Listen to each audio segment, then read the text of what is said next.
Hey, curious minds, ready to turn your questions into knowledge? Let's dive in.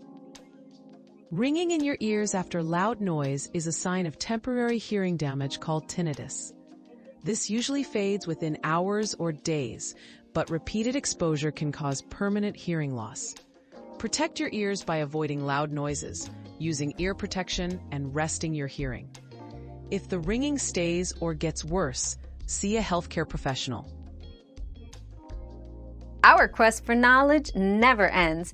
Thanks for being part of today's discovery.